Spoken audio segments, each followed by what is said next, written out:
আরে কইলে যাও তুমি? তোমার ঘরে গেতাছি মরবার। এলে খারাও খারাও। ডাক্তার নেও। আরে মরবার গেতাছি। একটা কি করুম? যদি মরবার যায় তোমার মত বদলাই। এলে আইতে শুম 1 কেজি আলু আর 2 কেজি চাল নিয়ে আইও। এই যে নাও, এনে 50,000 টাকা আছে। যত খুশি কিনা গিলা গিলা খাও। কি গো আবার কোনে যাও? কইলাম না মরবার গেতাছি। মরবার গেতাছো যাও, কিন্তু আমার মনের আশাটা পূরণ করে দিয়ে যাও। কও শোনা কও, তোমার আর কি লাগে?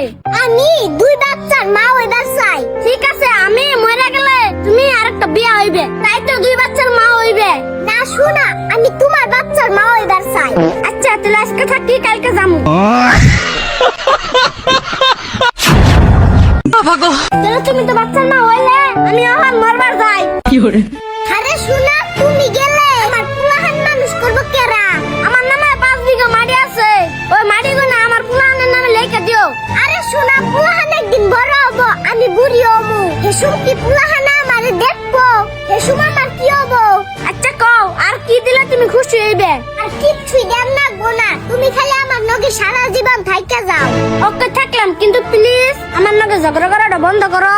শোনা, সংসার মানেই তো ঝগড়া আর ভালোবাসার মিশ্রণ। তুমি এত মাইন্ড করলে তো চলবো না। আহ শোনা, ঘরে আহ। জল, চিনি, লেবু প্রত্যেকটা আলাদা জিনিস, কিন্তু এই 3টা জিনিস একত্রিত করলে শরবত তৈরি হয়। তাই আমাদের সংসারের প্রত্যেকটা আলাদা আলাদা জিনিসকে একত্রিত করলে একটা সুখের সংসার তৈরি হয়। তারই নাম মায়ার সংসার।